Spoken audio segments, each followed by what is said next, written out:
Hello guys, അപ്പോൾ ഇന്നലത്തെ വീഡിയോയിൽ നമ്മൾ ക്രോഷ്യ സീരീസിൻ്റെ ഫസ്റ്റ് ഭാഗമായിരുന്നു. അതിൽ നമ്മൾ നോക്കിയിരുന്നത് സിംഗിൾ ക്രോഷ്യ അതുപോലെ തന്നെ ചെയിൻ എങ്ങനെ ഉണ്ടാക്കേണ്ടത് ഈസി മെത്തേഡ്. അപ്പോൾ ഇന്നലത്തെ വീഡിയോ കണ്ടിട്ടില്ല എന്നുള്ളവർ അതിൻ്റെ തുടർച്ചയായിട്ടാണ് ഇന്നത്തെ വീഡിയോ വരുന്നത്. അപ്പോൾ കണ്ടിട്ടില്ല എന്നുണ്ടെങ്കിൽ നിങ്ങൾ അതൊന്ന് കണ്ടു നോക്കൂ. അതിനുശേഷം നമുക്ക് ഇന്നത്തെ ക്ലാസ്സിൽ എങ്ങനെയാണ് ഹാഫ് ഡബിൾ ക്രോഷ്യ അതുപോലെ തന്നെ ഡബിൾ ക്രോഷ്യ അതുപോലെ തന്നെ ട്രിപ്പിൾ ക്രോഷ്യ ഉണ്ടാക്കുന്നതെന്ന് പഠിക്കാം. ഇന്നലത്തെ ക്ലാസ്സിൽ നമ്മൾ ചെയിൻ ഉണ്ടാക്കുന്നത് എങ്ങനെയാണെന്നും സിംഗിൾ ക്രോഷ്യ എങ്ങനെയാണെന്നുമാണ് പഠിച്ചത്. അപ്പോൾ ഇന്നത്തെ ക്ലാസ്സിൽ ജസ്റ്റ് നമ്മളൊന്ന് റിവൈൻഡ് ചെയ്യാം. സ്ലിപ്പ് നോട്ടാണ് ഫസ്റ്റ് നമ്മൾ പഠിച്ചത്. അതായത് ഇതുപോലെ നമുക്ക് റൗണ്ട് ചെയ്യുക, അതിനുശേഷം ഇതിൻ്റെ ഉള്ളിൽ കൂടെ എടുക്കുക. ഇത് തന്നെയാണ് സ്ലിപ്പ് നോട്ട്. അതിനുശേഷം ഞാൻ ഇതുപോലെ ഹുക്കിലോട്ട് ജസ്റ്റ് ഒന്ന് ടൈറ്റ് ചെയ്ത് കൊടുക്കുന്നുണ്ട്. ഇപ്പം നമുക്ക് ഈ ഭാഗത്തോട്ടാണ് സ്റ്റിച്ച് ചെയ്ത് പോകേണ്ടത്. അപ്പോൾ വലിയ ഭാഗം ത്രെഡിൻ്റെ വലിയ ഭാഗം നമുക്ക് ഈ ഭാഗത്തോട്ടാക്കി എടുക്കാം. അതിനുശേഷം നമുക്ക് ചെയിൻസ് ചെയ്യാം. ഇതിൻ്റെ ഉള്ള കൂടെ ഇതുപോലെ വലിച്ചെടുക്കാം. ഓക്കെ, അപ്പോൾ ഇവിടെ ഫസ്റ്റ് ചെയിന് റെഡിയായി. സ്ലിപ്പ് സ്റ്റിച്ച് ഒന്ന് ടൈറ്റാക്കി കൊടുക്കുന്നുണ്ട്. അതിനുശേഷം നമുക്ക് എത്ര ചെയിൻ വേണമെന്നുള്ളത് നമുക്ക് ചെയിനായിട്ട് റെഡിയാക്കാം.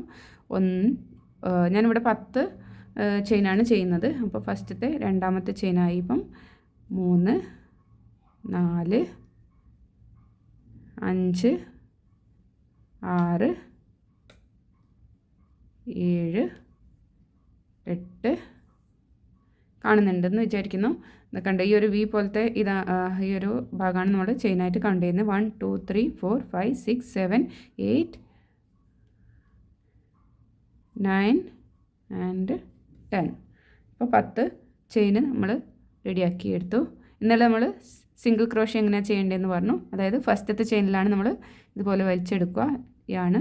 അത് കഴിഞ്ഞിട്ട് ഇത് രണ്ടും കൂടെയും ഇതാണ് സിംഗിൾ ക്രോഷ്യ. ഇന്നത്തെ നമ്മൾ ഫസ്റ്റ് ചെയ്യാൻ പോകുന്നത് ഹാഫ് ഡബിൾ ക്രോഷ്യയാണ്.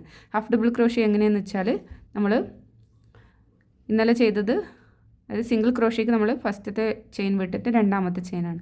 പക്ഷേ ഹാഫ് ഡബിൾ ക്രോഷ്യയ്ക്ക് നമ്മൾ ഫസ്റ്റത്തെ ചെയിൻ വിട്ടു, മൂന്നാമത്തെ ചെയിനിലാണ് നമ്മൾ ഫസ്റ്റത്തെ ചെയിൻ എന്ന് പറയുന്നത് ഈ ലൂപ്പുള്ളത് 1 2 3 മൂന്നാമത്തെ ചെയിനിലാണ് നമ്മൾ ക്രോഷ്യ ചെയ്യേണ്ടത്. അപ്പോൾ അതിന് വേണ്ടിയിട്ട് നമ്മൾ യാൺ ഓവർ ചെയ്യണം. അതായത് ജസ്റ്റ് നമ്മൾ ഈ കൈ ഇതിൻ്റെ മുകളിൽ കൂടെ ഇതിൻ്റെ മുകളിലൊരു ലൂപ്പ് ചെയ്യുക. ആ ലൂപ്പും കൊണ്ട് നമ്മൾ എന്ത് ചെയ്യുക, മൂന്നാമത്തെ ചെയിനിൽ 1 2 3 തേർഡ് ചെയിനിൽ ഹുക്ക് ഇൻസേർട്ട് ചെയ്യുക. വീണ്ടും ഇതുപോലെ യാൺ ഓവർ ചെയ്യുക. നമ്മൾ ഇന്നലെ ക്രോഷ്യ പഠിച്ചതുപോലെ. ഇപ്പോൾ ഇതിൻ്റെ മുകളിൽ നമുക്ക് 3 ലൂപ്സ് കാണാം. ഇനി ഈ 3 ലൂപ്സിലും കൂടെ ഒരുമിച്ച് നമുക്ക് ഈ ഒരു ത്രെഡ് വലിച്ചെടുക്കാം. അപ്പോൾ ഈ 3 കൂടെ നമുക്ക് ഇതിൻ്റെ ഉള്ളിൽ കൂടെ വന്നു. ഇതാണ് നമ്മുടെ ഹാഫ് ഡബിൾ ക്രോഷ്യ. അപ്പോൾ നമ്മൾ ഹാഫ് ഡബിൾ ക്രോഷ്യയ്ക്ക് എപ്പോഴും സിംഗിൾ ക്രോഷ്യനേക്കാളും ലെങ്ത്ത് കൂടുതലായിരിക്കും. സിംഗിൾ ക്രോഷ്യയിൽ നമ്മൾ രണ്ടാമത്തെ സ്റ്റിച്ചിലാണ് സിംഗിൾ ക്രോഷ്യ ചെയ്തത്. ഹാഫ് ഡബിൾ ക്രോഷ്യയിൽ നമ്മൾ മൂന്നാമത്തെ ചെയിനിലാണ് ബാക്കിൽ നിന്ന് കേട്ടോ, ബാക്കിൽ നിന്ന് മൂന്നാമത്തെ ചെയിനിലാണ് നമ്മൾ ഹാഫ് ഡബിൾ ക്രോഷ്യ ചെയ്തിട്ടുള്ളത്. ഇനി അടുത്തൊന്നും കൂടി ഞാൻ കാണിച്ചു തരാം. യാൺ ഓവർ ചെയ്തു, നെക്സ്റ്റ് ചെയിനിൽ കൂടെ ഇട്ടു. നമ്മൾ ഇവിടെ 3 വന്നു. ഈ 3ൻ്റെ അകത്ത് നമ്മൾ ഒന്നിച്ച് വലിച്ചെടുക്കുക. ഓക്കെ, ഇനി ഞാൻ ഈ ഒരു റോ ഇതുപോലെ കണ്ടിന്യൂ ചെയ്യാൻ പോവാണ്. നമ്മൾ ഇത്രയും ചെയ്തെത്തിയിട്ടുണ്ട്. ലാസ്റ്റത്തേലും കൂടെ ഞാനൊന്ന് യാൺ ഓവർ ചെയ്തിട്ട് ഹാഫ് ഡബിൾ ക്രോഷ്യ ചെയ്യാൻ പോവാണ്. 3 ലൂപ്പിലൂടെ വലിച്ചെടുക്കുക. ഓക്കെ, അപ്പോൾ ഇവിടെ നമുക്ക് എത്രയാണ് കിട്ടുന്നതെന്ന് നോക്കാം. 1 2 3 4 5 6 7 8. ഇപ്പോൾ ഇപ്പം നമുക്ക് 10 ചെയിൻ ഇട്ടാൽ നമുക്കിവിടെ മുകളിൽ കിട്ടുന്നത് 8 ക്രോഷ്യകളാണ്, 8 ഇതുപോലത്തെ ചെയിൻസാണ്. അപ്പോൾ നമുക്ക് നെക്സ്റ്റ് ലൈന് തുടങ്ങുന്നതിന് മുമ്പ് ഇത് ബാലൻസ് ചെയ്യാനായിട്ട് 2 ചെയിൻ ചെയ്യുക. നമ്മൾ നേരെ തിരിച്ചു വെക്കുക. എന്നിട്ട് തിരിച്ചിട്ട് വെച്ചിട്ട് വേണം നമ്മൾ അടുത്ത ചെയിനായിട്ട് ചെയ്യാൻ വേണ്ടിയിട്ട്. ഓക്കെ, ഹാഫ് ഡബിൾ ക്രോഷ്യ വീണ്ടും ഇതുപോലെ ചെയ്യുക. ഇതുപോലെ കണ്ടിന്യൂ ചെയ്യുക കേട്ടോ. ഞാൻ ഈ ഒരു ത്രെഡ് ഇത്രയും എടുത്തിട്ടുള്ളത് ജസ്റ്റ് ക്ലാസ്സിൽ കാണിക്കാൻ വേണ്ടി മാത്രമാണ്. ഓക്കെ, നമുക്ക് ഈ ത്രെഡ് ഇതുപോലെ വലിച്ചെടുത്താൽ ഇവിടെ ലോക്ക് ചെയ്യാൻ വേണ്ടി പറ്റും. ഓക്കെ, ഇത് ഫസ്റ്റ് ലൈനാണ്. ഇപ്പോൾ നമുക്ക് ഞാൻ ഇന്നലെ സിംഗിൾ ക്രോഷ്യ ചെയ്തതും ഇന്ന് ഹാഫ് ഡബിൾ ക്രോഷ്യ ചെയ്തതും കൂടെ ഒന്ന് കാണിച്ചു തരാം. ഇത് നമ്മൾ സിംഗിൾ ക്രോഷ്യ വെച്ചിട്ട് ചെയ്തതാണ്. എന്ന് പറഞ്ഞാൽ ഭയങ്കര തിക്കാണ്. ഇത് കുറച്ചും കൂടി നമുക്കൊരു ഫ്ലെക്സിബിളായിട്ട് കിട്ടും. ഇതുപോലെ തന്നെ ഇത് 2 ലൈനാണ് ഞാൻ ചെയ്തിട്ടുള്ളത്. 2 ലൈൻ ചെയ്ത ഹൈറ്റ് എന്ന് പറയുന്നത് ഇത്രയാണ് കേട്ടോ. നമ്മൾ ഈ ഒരു ലൈൻ ചെയ്തപ്പോൾ തന്നെ ഏകദേശം സിംഗിൾ ക്രോഷ്യയുടെ 2 ലൈൻ ചെയ്ത ഇത്രയും വിഡ്ത്തിൽ നമുക്ക് ഹാഫ് ഡബിൾ ക്രോഷ്യൻ്റെ ലെങ്ത്ത് കിട്ടും. അപ്പോൾ നമുക്ക് ബാഗുകളൊക്കെ അല്ലെങ്കിൽ സ്കാർഫുകളൊക്കെ ഇങ്ങനത്തെയൊക്കെ കുഞ്ഞു കുഞ്ഞു പ്രോജക്റ്റ് പെട്ടെന്ന് ചെയ്ത് തീർക്കാൻ വേണ്ടിയിട്ടാണ് ഈ മൾട്ടിപ്പിൾ ക്രോഷ്യ ചെയ്യുന്നത് സിംഗിളിനെ അപേക്ഷിച്ചിട്ട്. സിംഗിൾ നമ്മൾ ചെയ്യുമ്പോൾ ഭയങ്കര തിക്കായിരിക്കും. സിംഗിൾ ക്രോഷ്യ എന്ന് ഹാഫ് ഡബിൾ ക്രോഷ്യ പോകുന്നിടത്തോട്ട് നമ്മൾ ഇത് ഫ്ലെക്സിബിൾ ആവുകയും ചെയ്യും, അതുപോലെ വേഗം തീരുകയും ചെയ്യും, ലെങ്ത്ത് പെട്ടെന്ന് തന്നെ ഇൻക്രീസ് ആവുകയും ചെയ്യും. ഇനി നമുക്ക് ഡബിൾ ക്രോഷ്യ എന്താണെന്ന് നോക്കാം. ഡബിൾ ക്രോഷ്യക്ക് വേണ്ടിയിട്ട് ഞാനിവിടെ സ്ലിപ്പ് സ്റ്റിച്ച് ചെയ്തു. ഇവിടെ 1 2 3 ഇതുപോലെ 10 ചെയിൻസ് ചെയ്യാണ്. അപ്പോൾ അത് ഇതുപോലെ പിടിച്ച് നമുക്ക് ഓരോ ചെയിനും ചെയ്യാം. പിന്നെ ഒരു ടെൻഷൻ ഒരുപോലെ ചെയ്യുക, ഓരോ സ്റ്റിച്ച് ഒരുപോലെ ആവാൻ ശ്രദ്ധിക്കുക. ഫസ്റ്റ് നിങ്ങൾ പ്രാക്ടീസ് ചെയ്യുമ്പോൾ എപ്പോഴും കുറച്ച് ലൂസായിട്ടുള്ള ചെയിൻസ് ചെയ്യാൻ നോക്കാം. ത്രെഡും അതുപോലെ തന്നെ കുറച്ച് വലിയ ത്രെഡ് എടുക്കുക കേട്ടോ.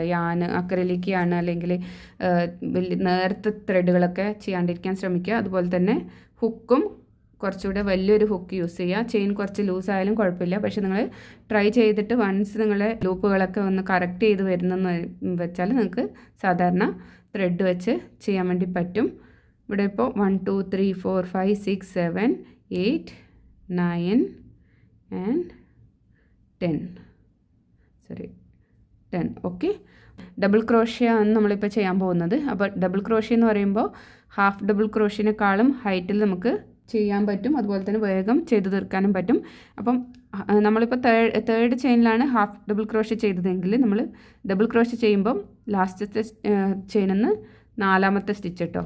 1 2 3 4 4ാമത്തെ സ്റ്റിച്ചിലോട്ടാണ് നമ്മൾ ഹുക്ക് ഇൻസേർട്ട് ചെയ്യേണ്ടത്. അതും നമുക്ക് ഫസ്റ്റ് ഇതുപോലെ യാൺ ഓവർ ചെയ്യാം. നമുക്ക് യാൺ ഓവർ ചെയ്യാൻ ജസ്റ്റ് ഇതിൻ്റെ ഉള്ളിൽ കൂടെ നമ്മുടെ കൈ ഒന്ന് തിരിച്ചു കൊടുത്താൽ മതി കേട്ടോ. ഇതുപോലെ യാൺ ഓവർ ചെയ്യുക, 4ാമത്തേലോട്ട് ഹുക്ക് ഇൻസേർട്ട് ചെയ്യുക, ലൂപ്പ് വലിച്ചെടുക്കുക. ഇപ്പോൾ ഇവിടെ 3 എണ്ണം കിട്ടും. നമ്മൾ ഈ 3ൻ്റെ കൂടെ 3 ലൂപ്പിൽ കൂടെ ഒന്നിച്ച് വലിച്ചെടുത്തിയാണ് half double crochet. Double crochet എന്ന് പറയുന്നത് ഫസ്റ്റ് നമ്മൾ ആദ്യത്തെ 2ൽ കൂടെ ഇതുപോലെ വലിച്ചെടുക്കുക, പിന്നെ ഇവിടെ അടുത്ത 2 ലൂപ്പ് വരും, വീണ്ടും നമ്മൾ വലിച്ചെടുക്കുക. ഇതാണ് ഹാഫ് ഡബിൾ ക്രോഷ്യ. ഈ ഒരു ഹൈറ്റ് ബാലൻസ് ചെയ്യാൻ വേണ്ടിയിട്ടാണ് നമ്മളിവിടെ ചെയിന് എത്രയും വിടുന്നത്. ഫസ്റ്റ് സിംഗിൾ ക്രോഷ്യ ആകുമ്പോൾ നമ്മൾ 1 ചെയിൻ വിട്ടു, ഹാഫ് ഡബിൾ ക്രോഷ്യയിൽ 2 ചെയിൻ വിട്ടു, ഇതിൽ ഡബിൾ ക്രോഷ്യയിൽ 3 ചെയിൻ വിട്ടു. ഈ ഒരു ലെങ്ത്ത് നമുക്ക് അഡ്ജസ്റ്റ് ചെയ്യാൻ വേണ്ടിയിട്ട്. പക്ഷേ ഇവിടെ ലാസ്റ്റ് എത്തുമ്പോഴത്തേക്ക് നമുക്ക് 3 ചെയിൻ കുറവായിരിക്കും. എന്താ നമ്മൾ 7 ചെയിനിലാണ് ഇപ്പം ഹാഫ് ഡബിൾ ക്രോഷ്യ ചെയ്യുന്നത്. അപ്പോൾ നിങ്ങൾക്ക് അത് ബാലൻസ് ചെയ്യാൻ വേണ്ടി അടുത്ത ഒരു ലെവലിലോട്ട് പോകുന്നതിന് മുമ്പ് നിങ്ങൾ 3 ചെയിൻസ് ഇടുക. അപ്പോൾ വീണ്ടും അത് ബാലൻസ് ആവും. എന്നിട്ട് തിരിച്ചിട്ട് വേണം ടേൺ ചെയ്തിട്ട് വേണം വീണ്ടും അടുത്തൊരു ലെയർ ചെയ്യാനായിട്ട്. അടുത്തൊരു പ്രാവശ്യം കൂടെ കാണിച്ചു തരാം. Half double crochet yarn over ചെയ്തു, ഈ ഒരു സിംഗിൾ ക്രോഷ്യ ഈ ഒരു ലൂപ്പിലോട്ട് ഹുക്ക് ഇൻസേർട്ട് ചെയ്തു, പുൾ ചെയ്തു, നമ്മൾ വീണ്ടും നമ്മൾ ഇതിൻ്റെ ഉള്ളിൽ ആദ്യത്തെ 2ൻ്റെ കൂടെ യാൺ ഓവർ ചെയ്യുന്നു, അടുത്ത 2 ഉള്ളിൽ കൂടെ യാൺ ഓവർ ചെയ്യുന്നു. യാൺ ഓവർ നെക്സ്റ്റ് ചെയിന്, ഇവിടെ യാൺ ഓവർ 3 ചെയിൻ വരും. ആദ്യത്തെ 2ലോട്ട് യാൺ ഓവർ ചെയ്യുക, അടുത്തതിലോട്ട് യാൺ ഓവർ ചെയ്യുക. ഇങ്ങനെയാണ് കേട്ടോ ഡബിൾ ക്രോഷ്യ ചെയ്യുന്നത്. അപ്പോൾ ഇത് ഫുള്ളായിട്ട് ഞാൻ ചെയ്തിട്ട് കാണിച്ചു തരാം. ഇതിപ്പോൾ ഞാൻ ലാസ്റ്റത്തെയാണ് ചെയ്യുന്നത്. ഫസ്റ്റ് 2ൽ പുള്ള് ചെയ്തു, അടുത്ത 2ലും കൂടെ യാൺ ഓവർ ചെയ്തെടുത്തു. അപ്പോൾ ഇവിടെ നമുക്ക് നോക്കാം എത്രയാ ചെയിൻസ് വന്നിട്ടുള്ള മേൾ സൈഡ്. ഇത് ഫസ്റ്റ് 3 എണ്ണം നമ്മൾ കാൽക്കുലേറ്റ് ചെയ്യില്ല. ഇവിടുന്ന് 1 2 3 4 5 6 7 ആണ് നമുക്കിവിടെ കിട്ടിയിട്ടുള്ളത്. അപ്പോൾ അടുത്തൊരു തിരിച്ചിട്ട് ചെയ്യുന്നതിന് മുമ്പായിട്ട് നമുക്ക് അടുത്തൊരു ലെയർ ചെയ്യുന്നതിന് മുമ്പായിട്ട് 1 2 3 എന്നിട്ട് വേണം നമ്മൾ തിരിച്ചിട്ട് ഈ ഒരു ഇതിലോട്ട് ചെയ്തിട്ട് ഈ ഒരു ലൂപ്പിലോട്ട് ചെയ്തിട്ട് കണ്ടിന്യൂ ചെയ്യാൻ. അപ്പോൾ ഇത് മനസ്സിലായി എന്ന് വിചാരിക്കുന്നു. അപ്പോൾ നമുക്ക് ജസ്റ്റ് ഞാനിവിടെ ഒന്ന് ക്ലോസ് ചെയ്യാണ്. അടുത്ത നമുക്ക് നമ്മുടെ സിംഗിൾ ക്രോഷ്യയും ഡബിൾ ക്രോഷ്യയും അതുപോലെ തന്നെ ഹാഫ് ഡബിൾ ക്രോഷ്യയും തമ്മിലുള്ള വ്യത്യാസം കാണാം. സിംഗിൾ ക്രോഷ്യയുടെ ഇത് 2 ലൈനാണ് കേട്ടോ. ഫസ്റ്റ് ലൈൻ ഇത്രയേ ഉള്ളൂ. അപ്പം ഹാഫ് ഡബിൾ ക്രോഷ്യ ഇത്രയായി, അതായത് ഒരു ലൈനിൽ. ഡബിൾ ക്രോഷ്യ എന്ന് പറയുന്നത് ഇതിൻ്റെ ഹാഫ് ഡബിൾ ക്രോഷ്യനേക്കാളും ലെങ്ത്ത് കൂടുതലായിരിക്കും. കണ്ടോ, ഇത്രയും കൂടുതൽ നമുക്ക് ലെങ്ത്ത് കിട്ടിയിട്ടുണ്ട്. അപ്പോൾ പെട്ടെന്ന് ചെയ്യാനുള്ള പ്രോജക്ട്സൊക്കെ നമുക്ക് ഹാഫ് ഡബിൾ ക്രോഷ്യ ഡബിൾ ക്രോഷ്യയും വെച്ചിട്ട് ചെയ്യാം. ഇതും ഭയങ്കര ഫ്ലെക്സിബിളാണ്. കണ്ടോ, നമുക്ക് ഈ ഒരു ഇത് അറിയാൻ പറ്റും, ഇത് എത്രമാത്രം ഫ്ലെക്സിബിളാണ്, അതായത് ഇത് എത്രമാത്രം ഫ്ലെക്സിബിളാണെന്ന്. ഇത് സിംഗിൾ ക്രോഷ്യയാണ് കണ്ടോ. അപ്പോൾ നമുക്കിനി ട്രിപ്പിൾ ക്രോഷ്യ എന്താണെന്ന് നോക്കാം. ഇവിടെ ഇതാ ഞാൻ അഗെയിൻ 10 ചെയിൻ ചെയ്തിട്ടുണ്ട്.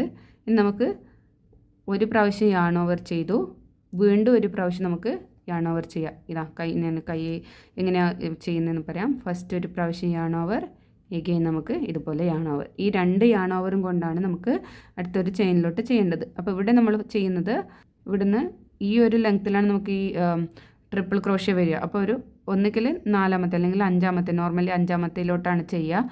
1 2 3 4 5th ചെയിനിലോട്ടാണ് നമ്മൾ ചെയ്യേണ്ടത്. അത് ഇവിടെ യാൺ ഓവർ 1 പ്രാവശ്യം ചെയ്തു, 2 പ്രാവശ്യം ചെയ്തു.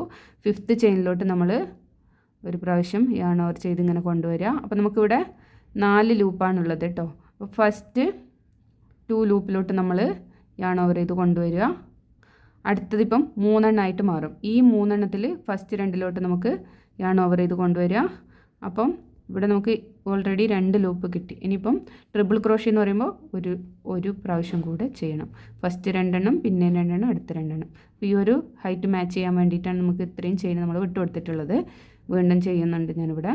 യാൺ ഓവർ 2 പ്രാവശ്യം ചെയ്യുക, ഇതിൻ്റെ ഉള്ളിൽ കൂടെ കടത്തിവിടുക, വീണ്ടും യാൺ ഓവർ ചെയ്യുക, പുൾ ഔട്ട് ചെയ്യുക. അപ്പോൾ ഇവിടെ 4 ചെയിൻ ഉണ്ടാവും. അതിൽ ഫസ്റ്റത്തെ 2 എണ്ണം നമ്മൾ ഒന്നിച്ച് വലിച്ചെടുക്കുമ്പോഴത്തേക്കും വീണ്ടും ഇവിടെ 3 എണ്ണം ഉണ്ടാവും. പിന്നെ അടുത്ത 2 എണ്ണത്തിൽ കൂടെ നമ്മൾ വലിച്ചെടുക്കുക. അപ്പോൾ ഇവിടെ വീണ്ടും 2 എണ്ണം ഉണ്ടാവും. പിന്നെ ലാസ്റ്റ്.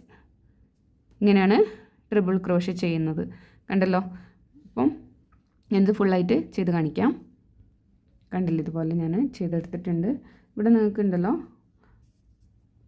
ഇതാണ് ഡബിൾ ക്രോഷ്യ.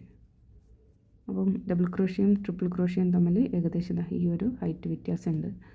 അപ്പം ട്രിപ്പിൾ ക്രോഷ്യ ഇതുപോലെ തന്നെ ഏറ്റവും ഈസി ആയിട്ടും അതുപോലെ തന്നെ ഏറ്റവും വലിയ പ്രോജക്റ്റ് ചെയ്യുമ്പോഴൊക്കെ നമുക്ക് ചെയ്യാൻ വേണ്ടി പറ്റും കേട്ടോ.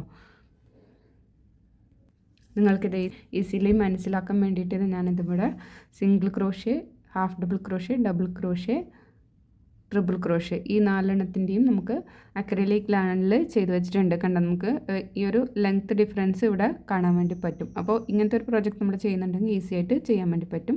നമുക്ക് ബാഗിനൊക്കെ സാധാരണ സിംഗിൾ ക്രോഷ്യ ഒക്കെ യൂസ് ചെയ്ത് ബാഗ് നല്ല ഹാർഡായിട്ട് സ്റ്റഡി ആയിട്ട് നിൽക്കും.